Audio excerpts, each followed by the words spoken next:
এই যে চিংড়ি শুটকি কেমন দেখতে হয় দেখে নাও ভালো করে। আমিও কিন্তু কোনোদিন দেখিনি, এই দেখছি। এলো চিংড়ি শুটকি। আমি এই চিংড়ি শুটকিটাকে কি করে করছি দেখো। কড়াইতে জল নিয়ে নিলাম। জল নিয়ে এই চিংড়ি শুটকিগুলোকে দিয়ে দিলাম। দিয়ে আমি এবার এগুলোকে ঢেকে দিলাম।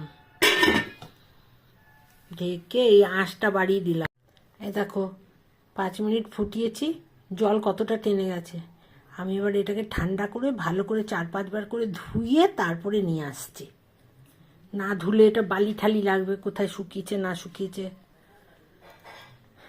গন্ধও লাগবে। এটাকে ভালো করে এমন করে ধুতে হবে যে ওটার গন্ধ চলে যাবে। তারপরে আমি দেখাচ্ছি। চিংড়ি শুটকি করার জন্য আমি প্রথমে যে সবজিগুলো দিয়ে করব সেই সবজিগুলো একটা একটা করে ভেজে রাখবো। তার জন্য আমি কড়াইটাকে গরম করিয়ে নিলাম গ্যাসে। তারপরে আমি তেল দেব। শুটকি মাছ করতে কিন্তু তেলে কিপটাম করলে চলবে না, বলে দিচ্ছি।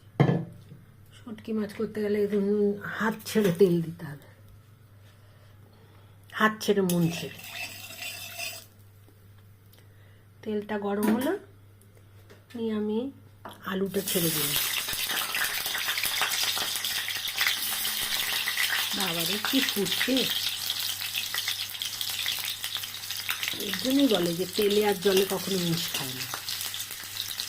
আমি তেলের মধ্যে দিয়ে দিলাম আলুটাকে আমি লাল লাল করে ভেজে তারপরে আমি উঠিয়ে নেব।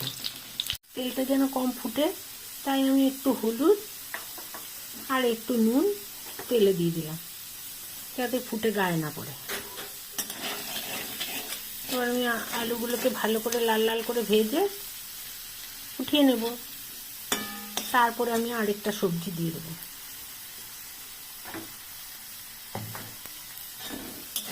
ভাজা হয়ে গেল আলুটা। এবার আমি তুলে একটা বাটির মধ্যে রেখে দেবো।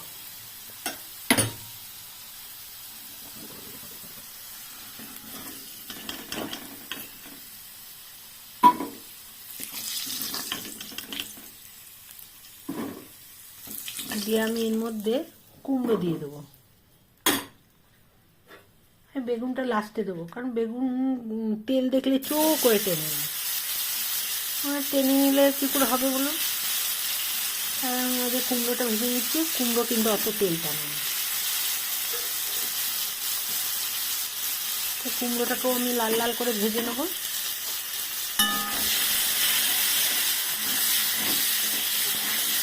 একটু ভালো করে ভেজে নিলে তবেই না টেস্ট হবে শুটকি মাছ।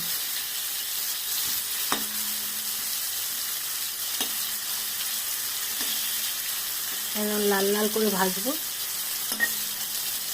শুটকি মাছ একটু আরাম করে খেতে হবে, ঝাল ঝাল তেল তেল না হলে কি আর শুটকি মাছ খাওয়া হয় বলুন?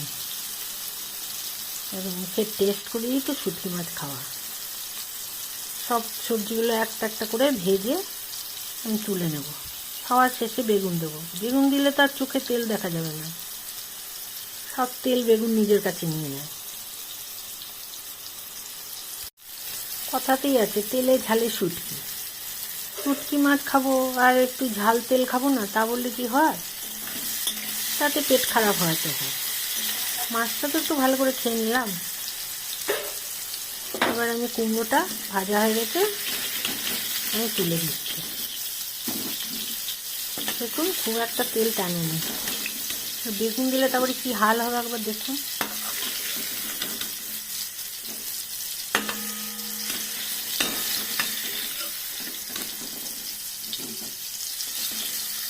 আমার এই কারণেই বেগুন একদম পছন্দ হয় না। বেগুন ভাজা খেতে তো খুব ভালো লাগে, মুগ ডাল দিয়ে বেগুন ভাজা, উফ বীজ ছাড়া বেগুন। এবার আমি বেগুনটা ভেজে নিচ্ছি শেষে।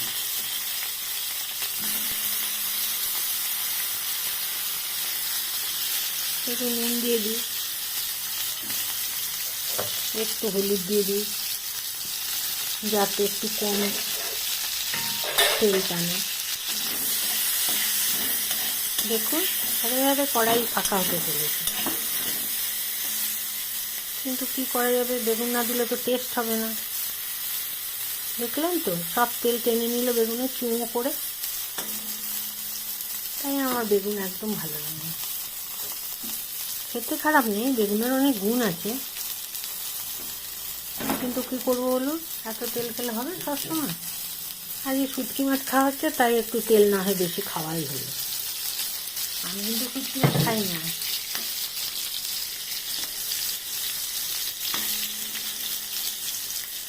আরও তেল দিতেই হলো, এত শুকনো করে তো আর বেগুন ভাজা যায় না, তাহলে বেগুন পোড়া হয়ে যাবে।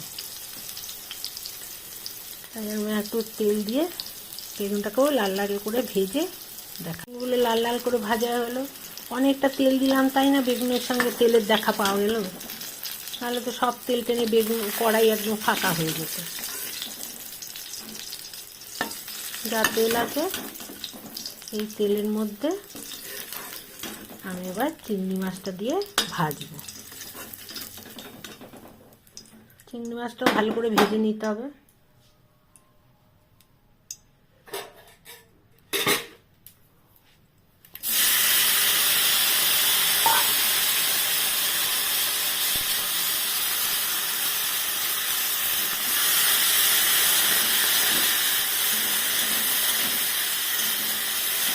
এমনিতে কাঁচা চিংড়ি মাছ কিন্তু বেশি ভাজতে নেই, ভাজলে শক্ত হয়ে যায়, কিন্তু এটা তো শুটকি, এটাকে একটু ভালো করে ভাজতে হবে, তাহলে আর গন্ধ লাগবে না। অবশ্য গন্ধ কিন্তু বেরোচ্ছে না, অনেকবার করে ধুয়ে নিয়েছি, 6-7 বার করে, একদম সাদা জল বার করে দিয়েছি ধুয়ে। আর ট্রাই করবো খেয়ে, কেমন গন্ধ লাগে কিনা দেখবো অল্প খেয়ে। মাছগুলো শুকিয়ে গেছে তো, তাই তেল আর টানছে না।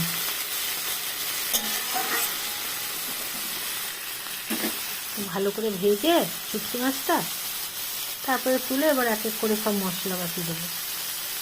এটা কি করতে কিন্তু একটা সুবিধা আছে, ওই জিরে ধনে ওগুলো না দিলেও চলে, আমি তো দিই না, আমি শুধু পেঁয়াজ রসুন লঙ্কা দিই, তাতেই সবাই হাত চেটে খেয়ে নেয়, একটুও পড়ে থাকে না থালায়। যারা খেতে ভালোবাসে তাদের তো ভালো লাগবে, যারা খেয়েছে। আমরা তো কখনো খাইনি, তাই জন্য গন্ধ লাগে।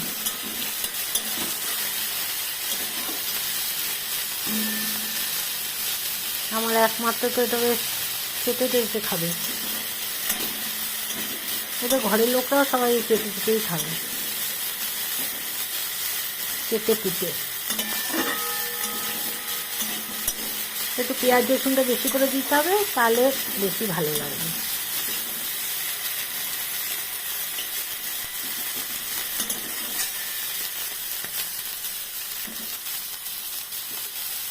মাছটা ভাজা হয়ে গেলে আমি এবার নামিয়ে দিচ্ছি।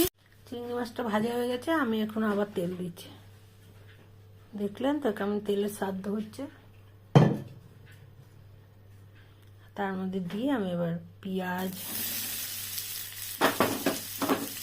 রসুন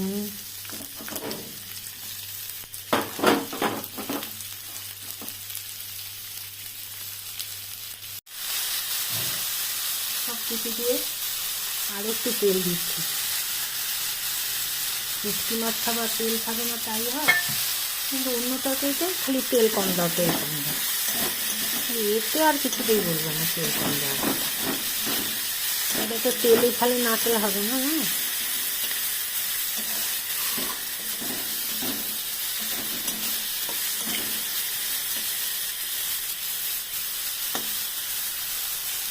আর একটু রঙটা ভালো করার জন্য একটু লাল লঙ্কার উপরে দিচ্ছি, কাশ্মীরি লঙ্কা। ভালোর জন্য তো লাল লঙ্কা আর কাঁচা লঙ্কা দিয়েছি, একটু কাশ্মীরি লঙ্কা দিয়ে দিলাম। কালারটা দারুণ এসছে, তেলে ঝালে বাঙালি।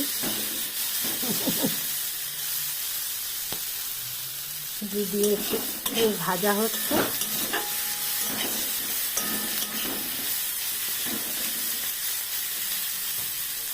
ভালো করে ভাজা করে এই ভাজা চিংড়ি মাছটাও দিয়ে দিচ্ছি সঙ্গে।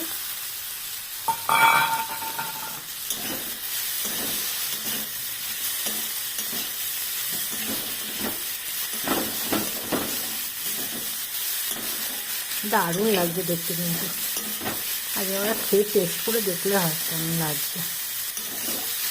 দেখতে তো দারুণ লাগছে, গন্ধটাও কিন্তু খুব একটা খারাপ বেরোচ্ছে না। শুটকি মাছের গন্ধটা ঠিক বেরোচ্ছে না। লোটে মাছ হলে খুব গন্ধটা বেরোয়, কেন বেরোয় আমি ঠিক জানি না। দেখুন দারুণ লাগছে দেখতে। এর মধ্যে আমি ভেজে রাখা সব সবজিগুলো দিয়ে দিলাম।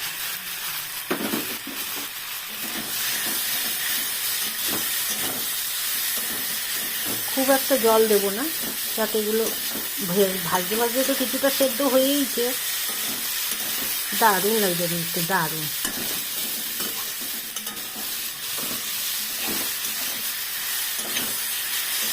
আর একটু কষিয়ে নিয়ে অল্প করে জল দিয়ে দেবো।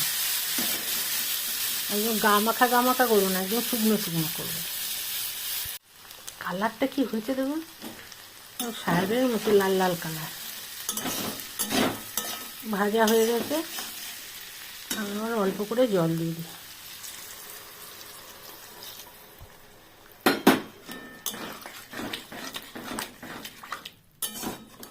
সেদ্ধ হয়ে জলটা একদম গায়ে শুকিয়ে যাবে।